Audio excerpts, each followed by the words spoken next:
Okay. That was sort of obvious, wasn't it?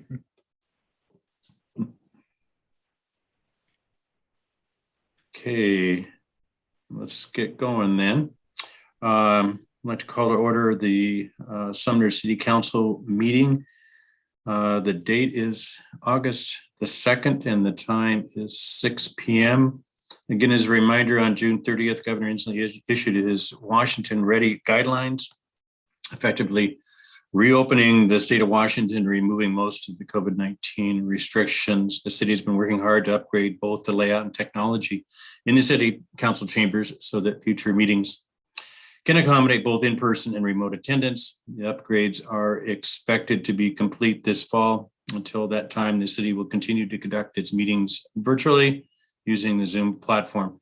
The access information, the Zoom link, has been included on the city's website and on this meeting agenda. And with that, I would ask you to join me with the Pledge of Allegiance. I pledge allegiance to the flag of the United States of America and to the republic for which it stands, one nation, under God, indivisible, with liberty and justice for all. And we're blessed tonight to have an invocation. We have Chaplain Lance with us. And so go ahead, Lance. Will you pray with me? Wise and loving one, bless tonight's agenda to be fruitful and for the common good. Grant the mayor and the council to have ears to listen to the people as they serve and the wisdom to act for justice.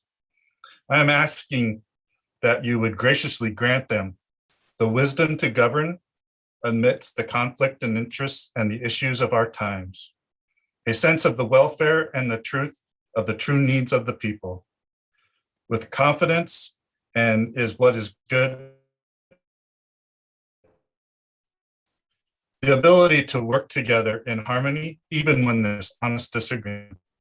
Please give an assurance of what would please you and what the benefits of those who live and work around the beloved city of Sumner. In your blessed name, amen.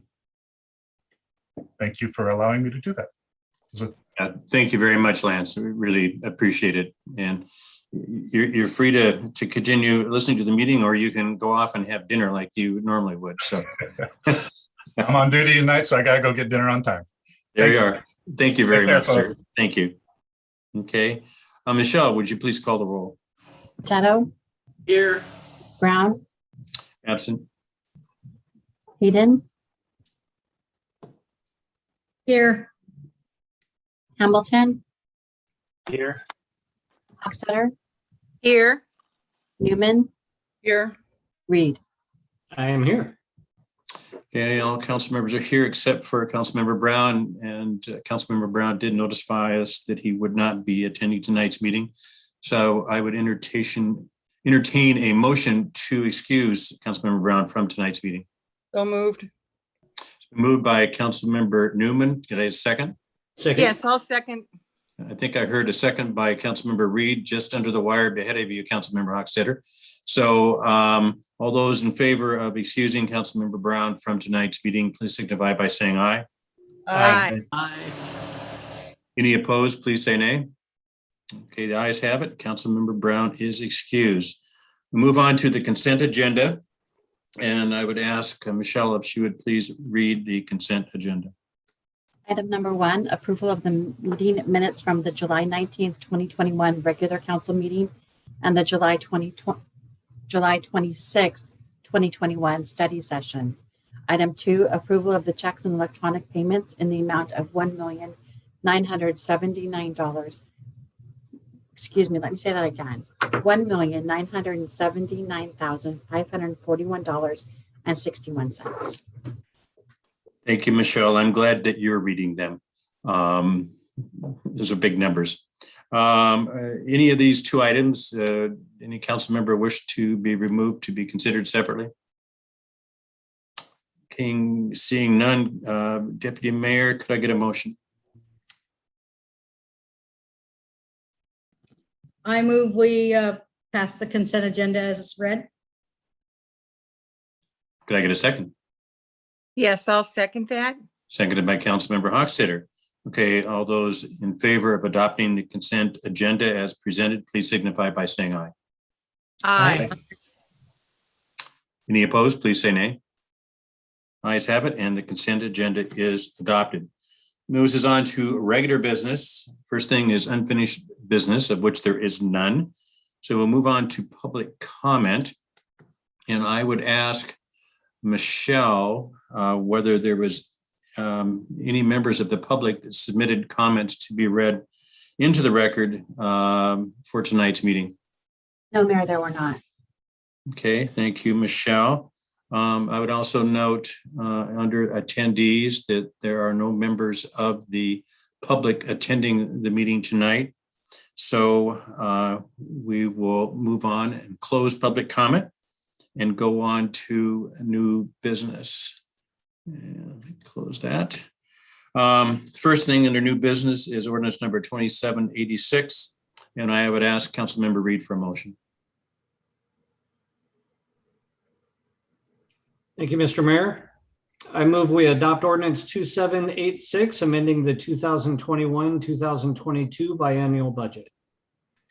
Thank you, Councilmember Reed. Could I get a second to that motion? Second. Seconded by Councilmember Newman. I will call on Chief Financial Officer Cassandra Raymond. Cassandra. Hi, everyone. So before you this evening is ordinance 2786. This is amending the 2021-2022 biennial budget.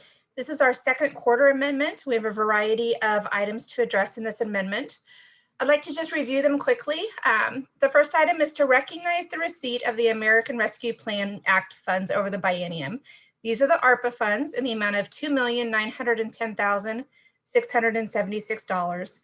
These funds will be distributed 50% this year. We've already received that first tranche, and then the remaining next year.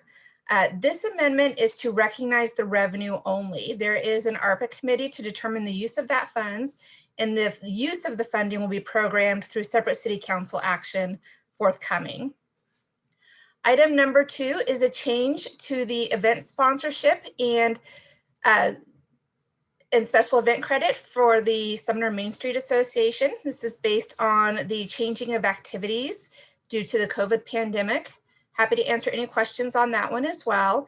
The net change to the general fund balance for that item is $29,750. We'll be appropriating funding to add an associate city engineer to the Public Works Department. This position was considered during the budget development, but the direction was to evaluate that as we approach the mid-year of 2021. So this position will primarily support our White River restoration projects and will be funded 85% from the Stormwater Fund, with the remaining costs to be split between the other user funds. The position was included in the 2020 utility rate model development, so it already is reflected in our current utility rates. Next, we have an appropriation in our legal services. This appropriation fulfills the remaining contract balance between the city and a specialized legal service provider for the services related to the sale of the Sumner Meadows Golf Course. This was an existing contract. This was an amount that was still pending at the end of 2020. Under our policies, all appropriations lapse at the end of the biennium, so we just need to reappropriate those amounts. Next, we have an appropriation of $85,000 over the biennium for the implementation of a body-worn camera program. This has been discussed in prior council meetings. We'll be recognizing $600,000 in revenue from a Federal Highway Administration grant supporting the 166th Avenue improvements. The total grant award was accepted early in June, and the remainder of the grant award will be programmed in the upcoming biennium. We'll be adding $27,000 for the acquisition of a concrete loader for public works operations. And this really, it's a piece of equipment that's needed due to a change in how we do some of our operations. And it's been reviewed by the Finance Committee. We'll also appropriate $111,352 in our treatment plant capital. And this is the remaining contract balance for the biosolids improvement project. This was the amount that was remaining at 12/31. It lapsed due to the end of the appropriation, so we're just recognizing that remaining contract balance. Overall, the impact of the amendment is to increase our revenues by a little over $3.5 million and our expenditures by $595,000. And happy to answer any questions on these items. Thank you very much, Cassandra. Any questions by council members or comments by council members on any of the items that are listed in the amendment? Any questions or comments? Councilmember Reed. I'll just make a quick comment and say thank you again to Cassandra and team, because when these come before a finance committee, there's so much detail that goes behind each one of them. And they do an amazing job of presenting it and explaining the whys and hows and where the funds are coming from and going. And I really appreciate that. Thank you. Well stated, Councilmember Reed. Other council members, questions or comments on the budget amendment items? Okay, seeing none and seeing as we don't have any of the public in attendance, I would ask Michelle to please call the roll. Reed, Yes. Hochstetter, Yes. Brown, Hamilton, Yes. Potato, Yes. Hayden, Yes. Newman. Yes. Ordinance number 2786, amending the budget, is passed unanimously. Thank you very Thank you much. very much, Cassandra. Okay, we now move on to resolution number 1588, and I would ask the deputy mayor for a motion. Sure. I move to approve resolution 1588, authorizing the mayor to enter into an interlocal agreement substantially in the form of Exhibit A. Thank you very much. Could I get a second to that motion? Yes, I'll second that. And seconded by Councilmember Hochstetter. Thank you. I'd call on Community Development Director Ryan Windisch. But before you start, Ryan, just a quick comments from me on this thing. This is a process that actually started, and I was saying it was over 2 years ago. I went back and checked my notes, and it started back in actually February of 2019 is when had the county executive and the Tacoma mayor and Councilmember Ladenburg said, let's get together and talk about how we work together to create affordable housing. So it actually started back in February. The meeting started in earnest in actually August of 2019. So it's been about 2 years that we've been going through this process, involved a lot of time, energy, and consideration. And with that, I will shut up and I'll turn it over to Mr. Windisch to give you the Cliff's Notes version. Go ahead, Ryan. Thank you, Mayor Pugh. Good evening, council. I hope everybody can hear me. Didn't have a chance to test my system. Thank you. So resolution 1588 would authorize the mayor to enter into an interlocal agreement. And as he appreciated his preface to this, for the city of Sumner to join the South Sound Housing Affordability Partners. And this organization would operate under the common goal to ensure the availability of housing that meets the needs of residents and workers at all income levels in Pierce County, including but not limited to families, veterans, and seniors, and to eliminate housing inequities for all races, ethnicities, and other vulnerable or marginalized communities and geographic locations in Pierce County. So the city would be a partner and as a result also receive consultation and services related to the creation and adoption of policies to further affordable housing opportunities within the city and Pierce County. Further, this type of organization would also be responsible for, through a capital fund, purchasing, constructing, and managing affordable housing developments within Pierce County.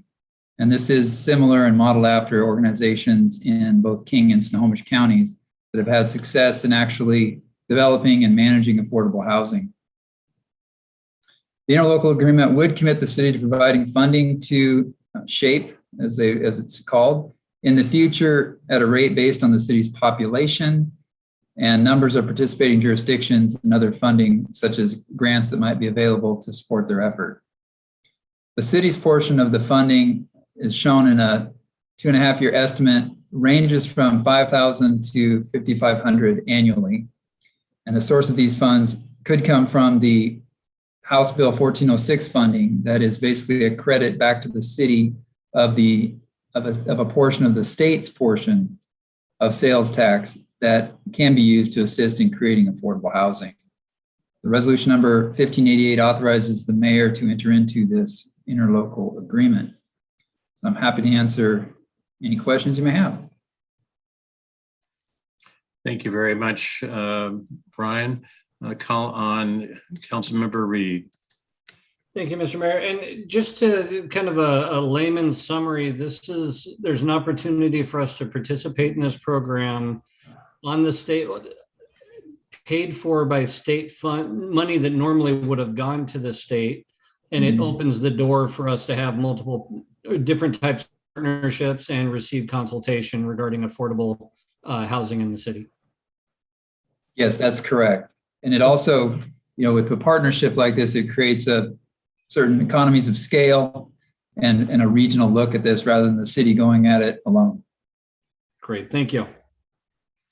Yeah, and it's one of the reasons that I stayed involved over the last 2 years is it just made sense to join with other entities to try to address the issue.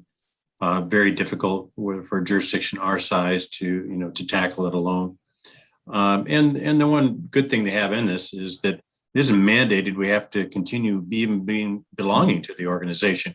You have an opt out if the jurisdiction so desires. So this doesn't bind the council or future councils to be part of it, but only to be part of it if they continue to see the benefit.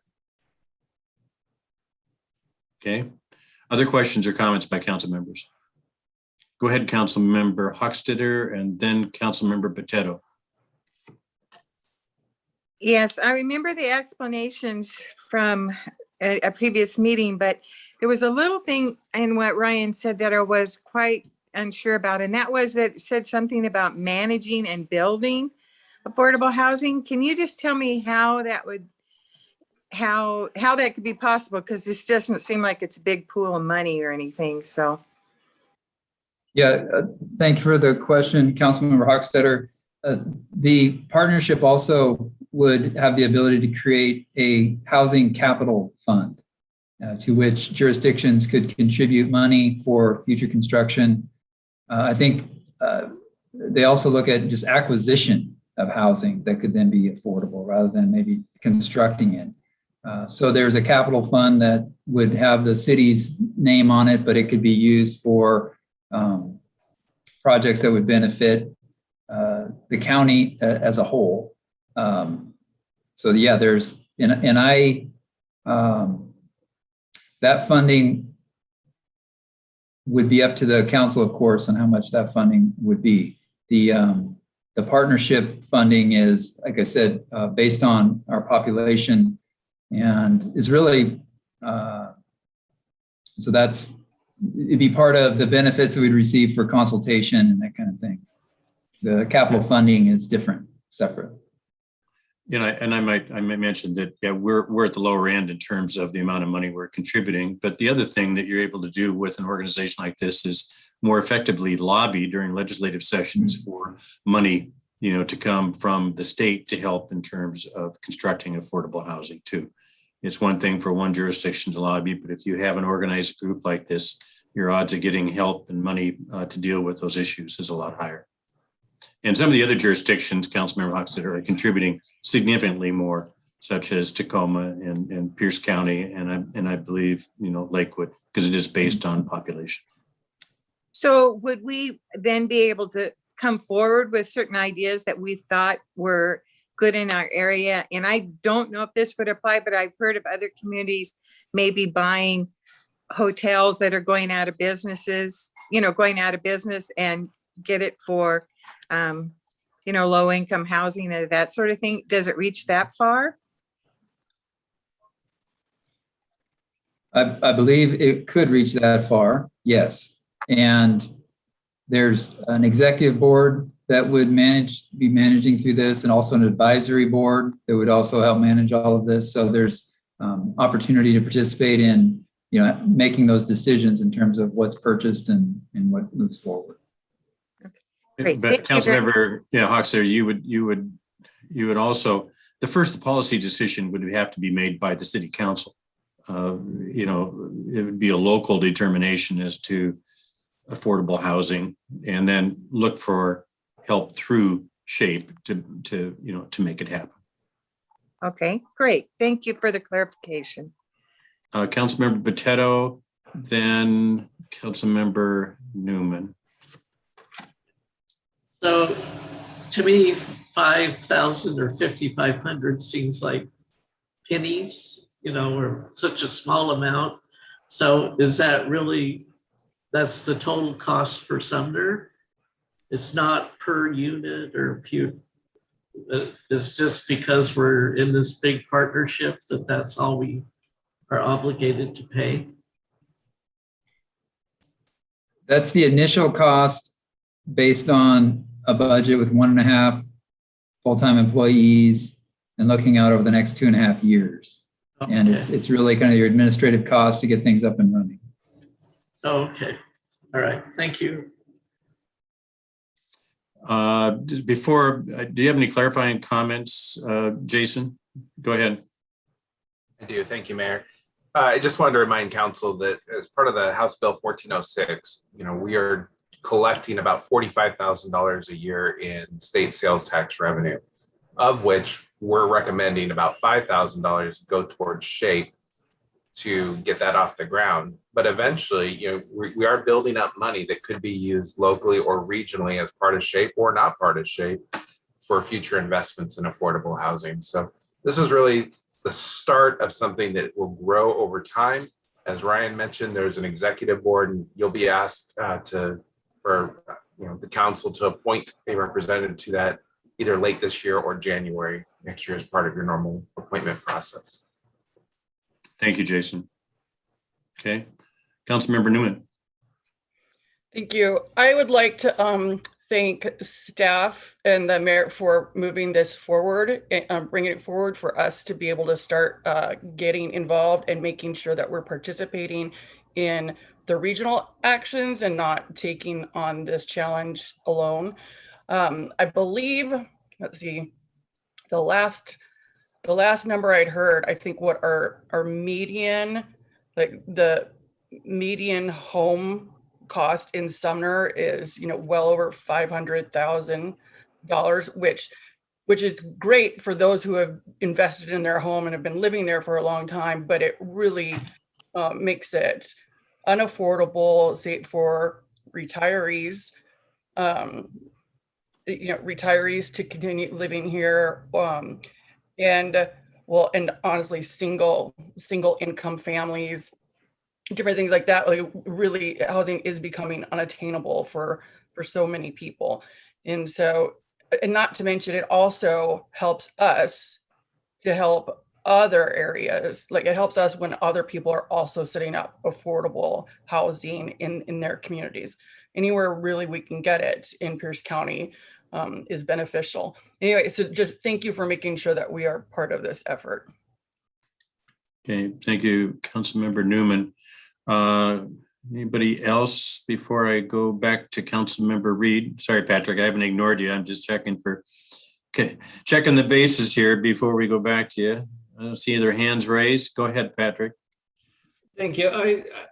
Actually, Councilmember Hochstetter's comments sparked a question for me based on some of the events that have happened in like Kent and Renton.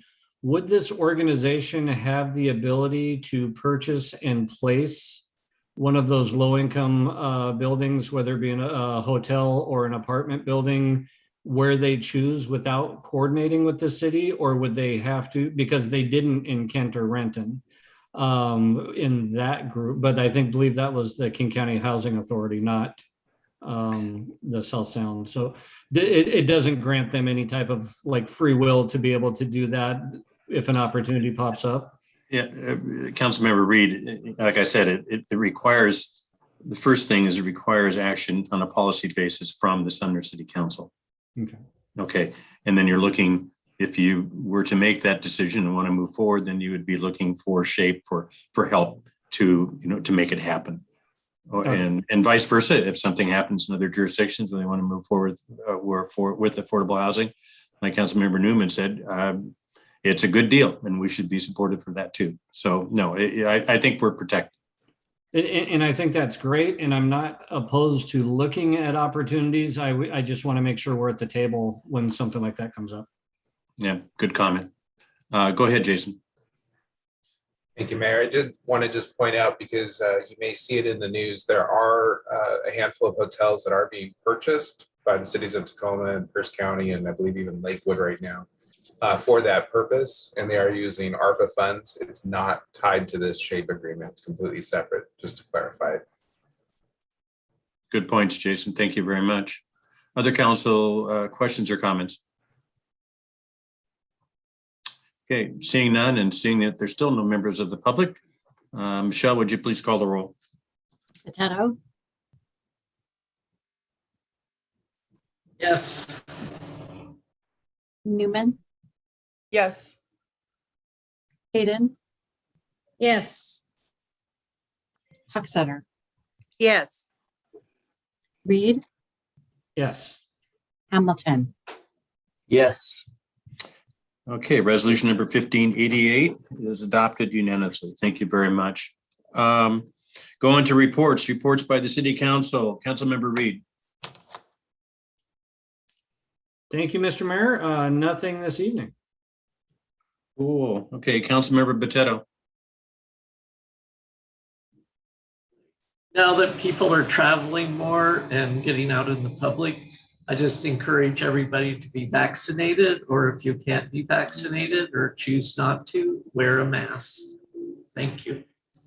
Thank you. Councilmember Newman. Nothing tonight. Councilmember Hamilton. Nothing tonight. Councilmember Hochstetter. Nothing. Thank you. Oh, fine. Deputy Mayor Hayden. If you don't go anywhere and you don't do anything, nothing tonight. It's one of those days. Okay. City Administrator Wilson, and don't do no report. It's quite the opposite tonight, so I apologize. It's actually going to be one of the lengthier reports that I'm going to give. So coming up on next week's study session, we're going to be hearing from our traffic consultant regarding some neighborhood concerns in the 147th, 74th Avenue corridor. This is down in the River Grove area. I know there's been a lot of emails that council's received over the past year or so. So this will be going over the findings and recommendations moving forward. At our next regular council meeting on August 2nd, there's a number of items, but of note, we are holding a public hearing for the Main Street East property surplus. That's the future library site. And also 2 ordinances will be considered. One, amending the code in several areas regarding department director authority. This is really a code cleanup, making sure that the community development director and development services director's roles and responsibilities are clearly articulated and correct to match our business practices. And then if the ARPA committee recommends so tomorrow night, there'll be an ordinance allocating some initial ARPA funds. I want to spend a few minutes going over the design commission. They had a very busy July and they reviewed 3 significant projects. The first is the Nemeth mixed use project. This is a 105 unit apartment complex with a little over 7,000 square feet of ground floor retail on a 3.7 acre vacant site. This is just east of the old QFC property behind Averzano's there. Development will include on-site parking, creation of on-street parking stalls, public trail improvements, open space, utilities, plaza, and landscaping. Quite a project. And then what everybody's excited for, the Kincaid Avenue Apartments, which is the Red Apple project, includes 180 residential units, 4,600 square feet of commercial space, structured parking, outdoor seating, and frontage improvements. That made its way through the design commission. And then the third significant project is the 7-Eleven at Valley in Maine. And this will construct a new 7-Eleven convenience store and fuel station That includes parking, some cross-access corridor improvements and dedication, landscaping, utilities, and pedestrian spaces. One question we get asked a lot about 7-Eleven is how it will be situated on the property. And it's actually right up on the corner. If you, a little hard to tell in here, but where my mouse is on the north here is Main Street, and this is Valley Avenue. All these projects, or the two residential projects rather, are nearly complete with SEPA, and building permits will follow shortly thereafter. 7-Eleven will be submitting SEPA, and they also need a conditional use permit, and building permits will likely follow. On the personnel front, the city is currently recruiting for 2 vacant public works operator positions. Other positions being reviewed currently are the vacant associate engineer or a project manager in public works, depending on what the applicant pool looks like. We are nearing completion of the deputy city attorney recruitment, and we hope to make a job offer later this week. And then also Andrew McCurdy was hired as the new deputy police chief. His first day was today, and his official swearing in ceremony will be held next Monday at 4 p.m. in the council chambers. And we hope that all of you can attend that before the study session. A few things coming up. The next 2 Saturdays, the Cultural Arts Commission will be hosting Nights on Ryan from 6 to 9 p.m. This is on Ryan Avenue, north of Main Street. Followed by this Sunday, SMSA is hosting the Classy Chassis Car Show. That'll be along Main Street from Kincaid all the way to Ryan Avenue from 10 a.m. to 3 p.m. They have a lot of food trucks that are signed up to come to Classy Chassis, so should be a good time. SMSA is also holding their annual garden social and volunteer appreciation event on Thursday, August 12th from 5 until 7:30 p.m. at the Van Leeuwen Garden Market. If you plan on attending that, please let us know so we can provide public notice if there's going to be a quorum. And lastly, I wanted to share with you some news that we got today. We are continuing to work with WashDOT to coordinate the closure of northbound State Route 167 for their expansion work. This has been a project that's been ongoing for several years with a lot of discussions earlier this year. They always said that we're going to pave it. We're going to close down 167 sometime in August. And now they're starting to narrow down on what weekend that's going to happen. And that's August 21st and 22nd. As a reminder, the detour routes are Traffic Avenue and Sumner Taps Highway. Undoubtedly, traffic will not be contained to the detours, and we anticipate significant traffic impacts on all arterials in and around Sumner that weekend. WashDOT will be hiring several off-duty officers to help with traffic management along the detour routes, and additional information will be shared with the community as we are notified by WashDOT. We are aware there is a conflict. The cruising event is planned for that weekend, and we are going to be discussing later this week with the event organizers and the sponsor on how we move forward and discuss some alternatives.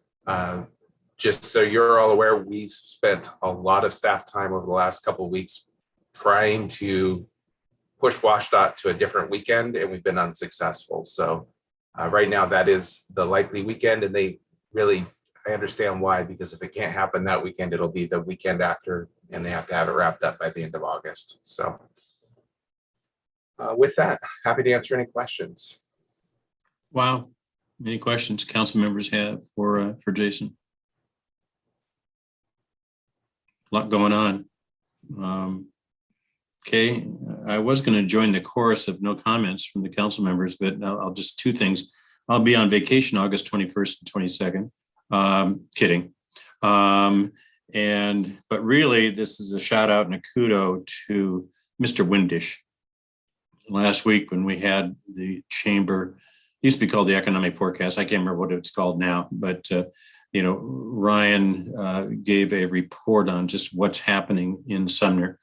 And as per usual, things run long, and was left towards the end to give a presentation and cover his material. He did so in an extraordinary manner, very clear, very concise, very entertaining, and just wanted to thank him for doing so. It was well done. Thank you, Mayor. Okay, and that was it. We don't have any executive session tonight, and being it there's no more business before before the city council. This meeting is adjourned at 6:35. Be safe, everyone, and have a nice evening.